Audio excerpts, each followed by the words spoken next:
The gunshot sounded like thunder in the parking garage. I didn't even understand what had happened at first. 1 second, Natasha was walking me to my car after a late meeting.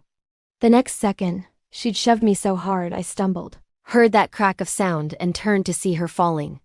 Blood. So much blood. Spreading across her white shirt like a flower blooming in fast forward. She'd pushed herself between me and the shooter. Taken the bullet meant for me. I dropped to my knees beside her, hands shaking, pressing against the wound in her shoulder, trying to stop the bleeding. Natasha, stay with me. Please stay with me. She looked up at me with those gray eyes I'd been trying not to think about for 6 months and smiled. Actually smiled. Doing my job, she said, voice weak. Protecting you. You're not supposed to get shot doing your job. Worth it, she whispered. You're worth it. And that's when I realized she wasn't just my bodyguard. She'd never been just my bodyguard.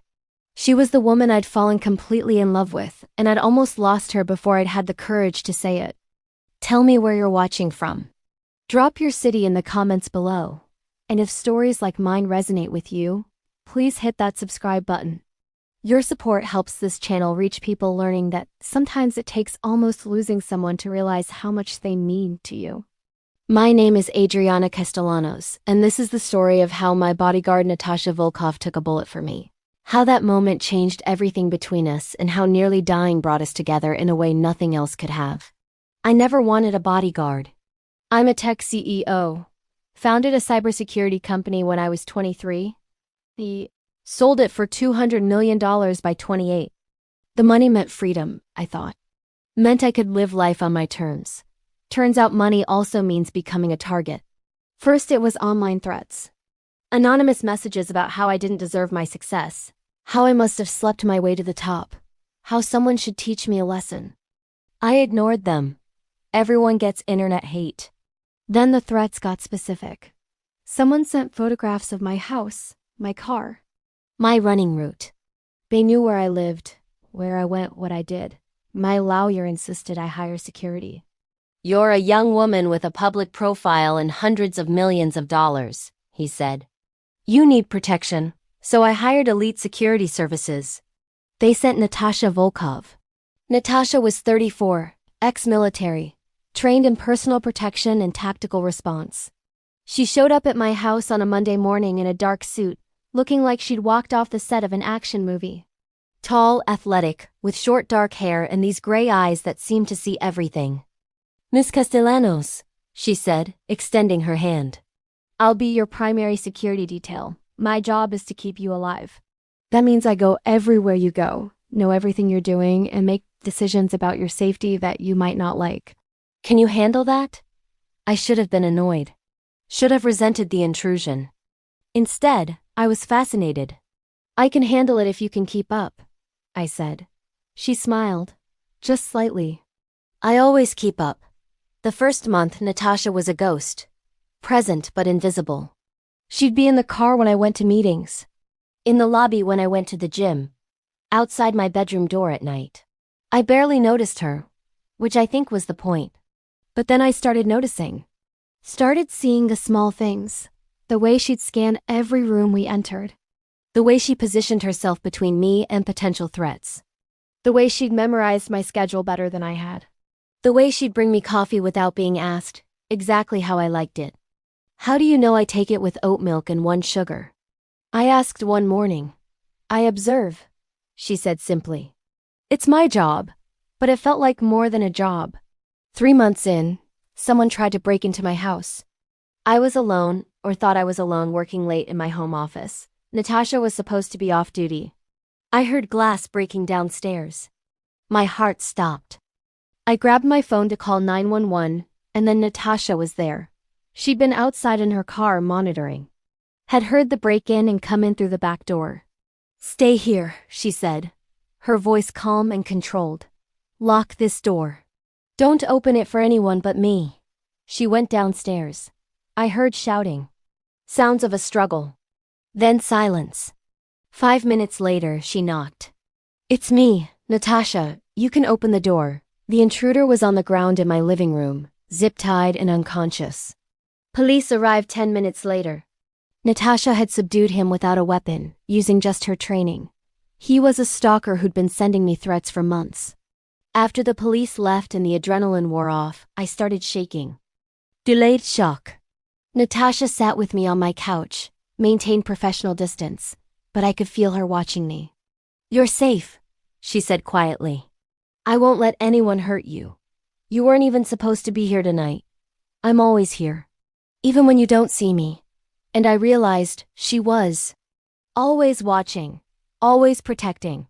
Always there. After that night, something shifted between us. I started talking to her. Really talking. Not just logistics and schedules, but actual conversation. About her life before security work. Her time in the military. Why she'd left. "I didn't like the politics," she said one day while we were driving to a conference.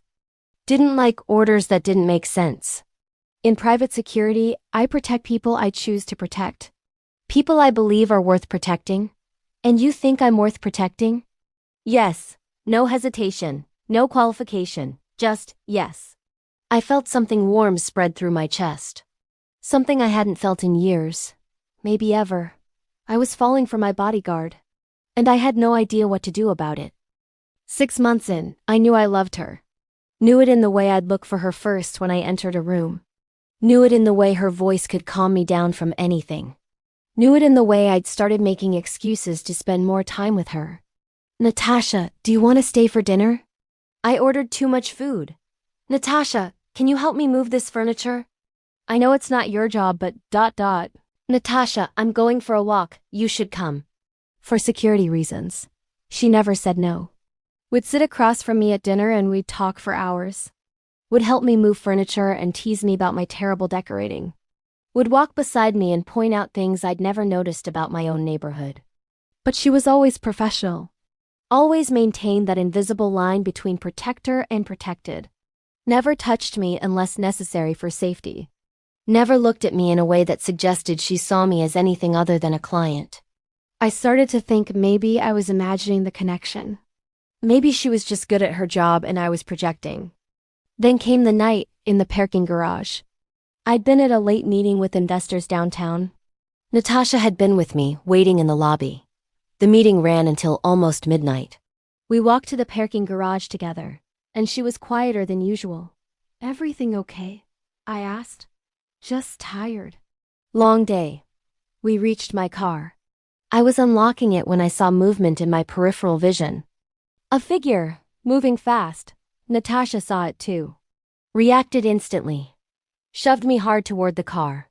I heard the gunshot. Saw her fall. Everything after that happened in slow motion and fast forward simultaneously. I was on the ground beside her, pressing my jacket against the wound in her shoulder, screaming for help. Her blood was hot against my hands. She was looking at me with this expression I couldn't read. Not pain exactly. Something else. "You pushed me out of the way," I said, my voice breaking. "You jumped in front of a bullet." "Yeah. You could have died. But you didn't. That's what matters." "Natasha, why would you?" "Because I love you," she said. So simple. So matter of fact. Like she was stating the obvious. "I've loved you for months. And I'd take 1,000 bullets if it meant keeping you safe." The ambulance arrived. They took her to the hospital. I rode with her, held her hand the whole way, didn't care about professionalism or boundaries or anything except that she was alive. The bullet had gone through her shoulder. Missed major arteries. She was lucky, they said. I didn't feel lucky. I felt like I'd almost lost the most important person in my life. She was in surgery for 2 hours. I waited in the hospital lobby, covered in her blood, refusing to leave. When they finally let me see her, she was awake. Groggy from anesthesia, but awake. "Hey," she said, her voice rough. "Hey yourself." I sat beside her bed. Took her hand. "You told me you loved me." "Yeah, probably not the best timing. Sorry. Don't apologize. I love you too. Have for months." I just didn't know how to say it. She smiled. That rare, full smile I'd only seen a few times. "Well, getting shot worked as an icebreaker. Not funny." Little bit funny. I leaned forward and kissed her. Soft and careful because she was injured and vulnerable and I didn't want to hurt her. She kissed me back, her good hand coming up to cup my face. When we broke apart, she was still smiling. For the record, she said, I'm definitely fired. You can't be in a relationship with your bodyguard. Major ethics violation. Then you're fired. Effective immediately. What will you do for security? Hire someone else. Someone I'm not in love with. Deal. Natasha quit Elite Security Services, moved in with me officially a month later. We hired a different security company to handle my protection, and Natasha opened her own training facility teaching self-defense to women. The shooter was caught 3 days after the incident. Turned out to be a former employee I'd fired for harassment 2 years earlier. He'd been planning the attack for months, waiting for the right opportunity. He's serving 20 years. Natasha recovered fully. Has a scar on her shoulder that she says makes her look tougher. I say it makes her a hero. She rolls her eyes every time. We've been together 2 years now. Just got engaged last month. Natasha proposed in the most ridiculous way possible, hired a fake assailant to attack me at a restaurant so she could save me, then got down on one knee and asked me to marry her while I was still coming down from adrenaline. You're insane, I said. Is that a yes? Obviously yes. People ask if it's weird that we started as bodyguard and client, if there's a power dynamic issue. I tell them, Natasha saved my life. Literally put herself between me and a bullet. That's not a power dynamic. That's love so complete and absolute that death became preferable to watching me die. That's the kind of love you don't question. You just hold on to it with everything you have. If you've ever realized you love someone when you almost lost them, if you know what it's like when someone risks everything for you, if you understand that sometimes the person protecting you becomes the person you can't live without, I want to hear your story. Tell me in the comments where you're watching from. And please subscribe to help these stories reach people learning that real love looks like someone stepping into danger so you don't have to.